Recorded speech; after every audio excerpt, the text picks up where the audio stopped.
Halo Sobat Musisi, dimanapun Anda berada. Saya Ratri, akan memandu Anda menyusuri lorong waktu sejarah musik. Selamat menyaksikan.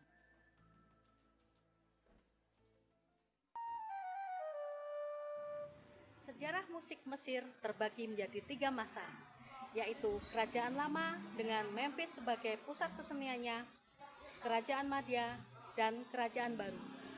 Kita mengetahui tentang seni musik beserta alat-alat musik dari bangsa Mesir adalah berkat adanya monumen-monumen yang terdapat di negeri tersebut.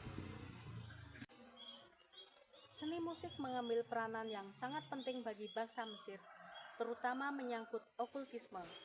Dalam hal ini berupa ritual tari-tarian, nyanyian pujian mula-mula, dan juga ratapan yang dikenal pula dengan sebutan maneros. Beberapa sumber mengatakan bila maneros merupakan nyanyian ratapan atas meninggalnya putra pertama raja di negeri itu.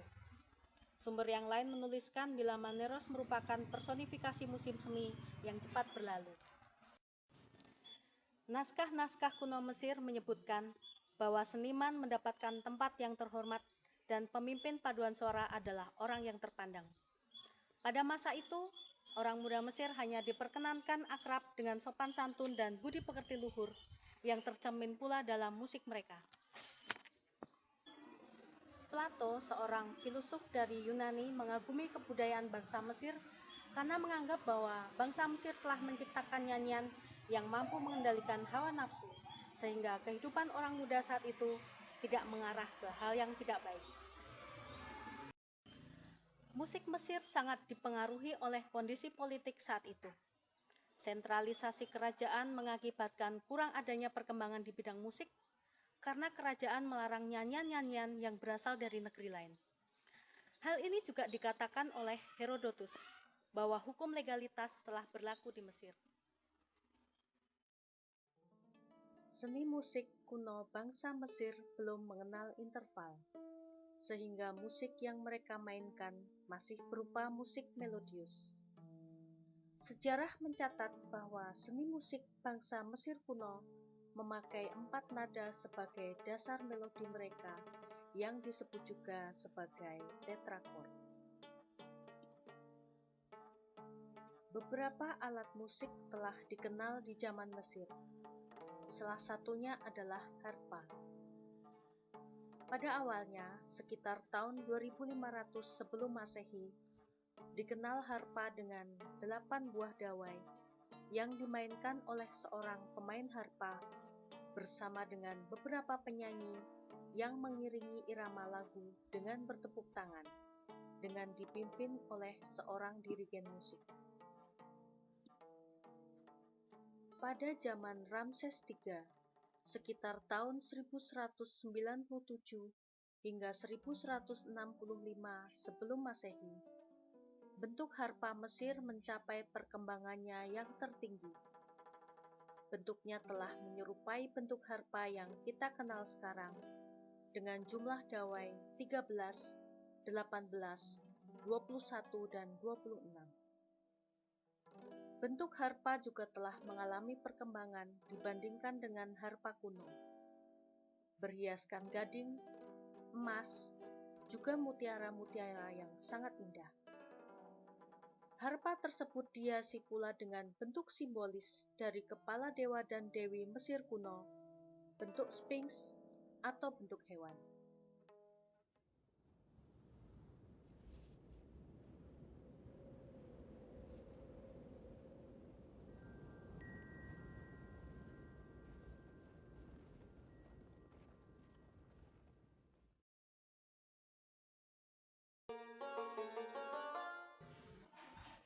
Bangsa Yahudi tidak meninggalkan prasasti dari marmer atau gundukan tanah seperti bangsa Mesir, sehingga keseniannya tidak dapat dipelajari dan diamati secara teliti dari peninggalan yang ada.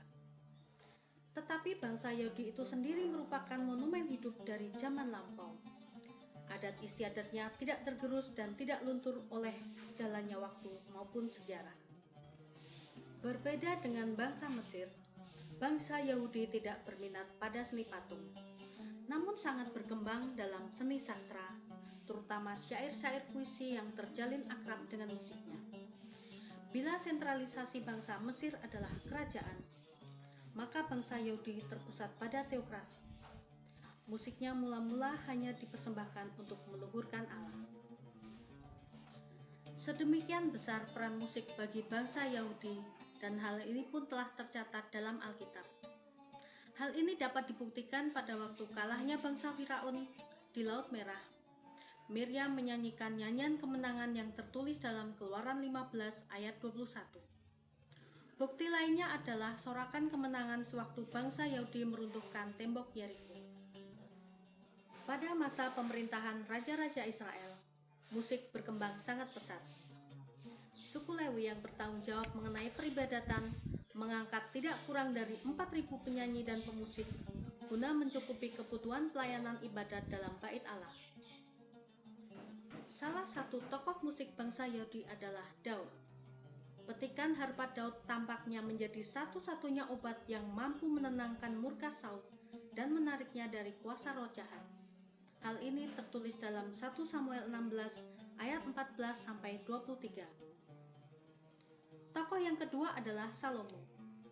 Pada masa Raja Salomo, seni musik bangsa Israel mengalami puncak kejayaannya dengan tahap Kenisa, terjadi pada abad 10-6 sebelum Masehi. Pada masa ini, Mazmur telah menjadi nyanyian resmi dalam ibadat Yahudi. Sesuai dengan sifat khusus syair Mazmur, susunan musiknya pun dipengaruhi oleh sifat paralelisme. Paralelisme adalah struktur ayat Mazmur yang terdiri dari dua bagian sejajar. Dua bagian ini dapat dinyanyikan berulang-ulang, bergantian oleh dua kelompok paduan suara, yang dikenal pula dengan istilah antifonal. Ada pula pola responsorial, yaitu solois menyanyikan ayat dan jemaat menjawabnya dengan refren. Responsum berarti jawaban. Tahap berikutnya adalah tahap musik sinagogal. Setelah pembuangan ke Babel, bangsa Yahudi melakukan peribadatan di sinagog dengan membaca Taurat dan menyanyikan Mazmur. Berbeda dengan tahap Kenisa, Mazmur dinyanyikan dengan gaya silabis, tiap satu suku kata dengan satu nada, dan gaya melismatis. Karakter kuat terletak di melodinya yang beragam dalam satu suku kata, biasa digunakan dalam kata haleluya atau amin pada akhir lagu. Dalam hal alat musik, yang paling fenomenal mungkin adalah sangkakala, atau yang sering juga disebut shofar. Shofar terbuat dari tanduk, ada juga yang terbuat dari cangkang kerang besar. Penamaan sangkakala adalah karena alat musik ini ditiup berkala atau bunyian berkala. Dahulu digunakan untuk menarik perhatian orang banyak dalam peperangan untuk mengumpulkan prajurit ataupun seremonial kebangsaan. Bangsa Yahudi juga mengenal kinor, semacam harpa kecil yang juga telah dikenal di Mesir.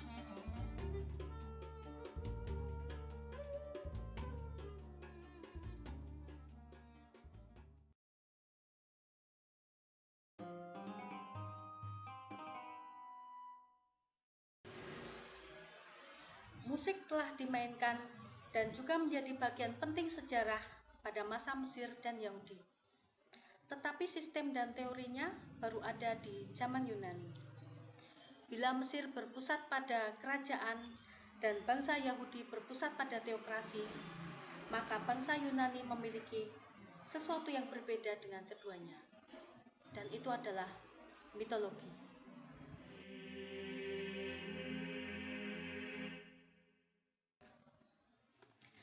Pada periode mitis ini, bangsa Yunani menganggap bahwa seni berasal dari dewa-dewa. Dewa Apollo disebut-sebut sebagai dewa pelindung kesenian. Musik sejak dulu kala adalah kesenian yang utama bagi para muse atau dewi-dewi kesenian yang berjumlah 9.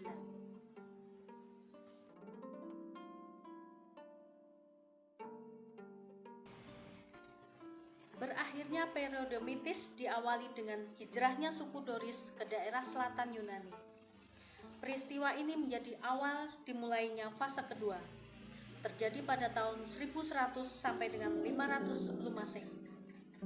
Pada fase ini, sistem musik dirangkum dan musik menjadi ilmu pengetahuan. Salah satu tokoh yang bernama Tirtaios merupakan seniman pertama bangsa Yunani yang hidup sekitar tahun 676 sebelum Masehi. Ia menciptakan lagu-lagu patriotik bangsa Sparta yang membangun semangat para pemudanya saat menjadi pejuang dalam berperang melawan orang Mesenia. Tokoh lain yang juga terkenal adalah Terpander. Ia adalah tokoh yang mengembangkan tetrakord atau 4 nada menjadi 7 nada. Sistem 7 nada ini dipopulerkan oleh Polynestos yang hidup pada 700 sebelum Masehi.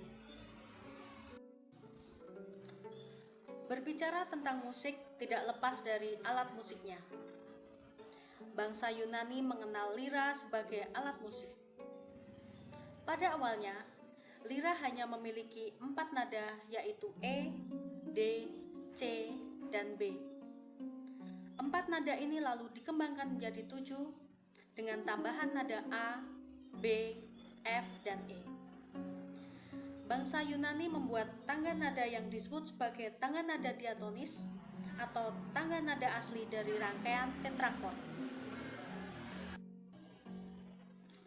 Atas dasar susunan tersebut, ada 3 kemungkinan tata urutan tangga nada bangsa Yunani, yaitu yang pertama adalah tangga nada Doris dengan susunan 1, 1, setengah, 1, 1, setengah.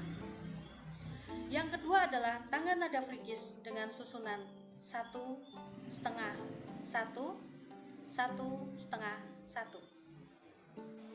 Dan yang ketiga adalah tangga nada Lidis dengan susunan setengah, 1, 1, setengah, 1, 1.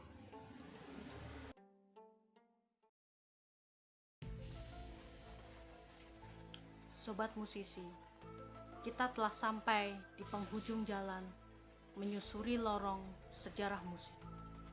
Semoga tayangan ini dapat berguna, dapat menghibur, dan dapat menambah wawasan bagi kita. Salam musik, nek muni asik. Tuhan memberkati.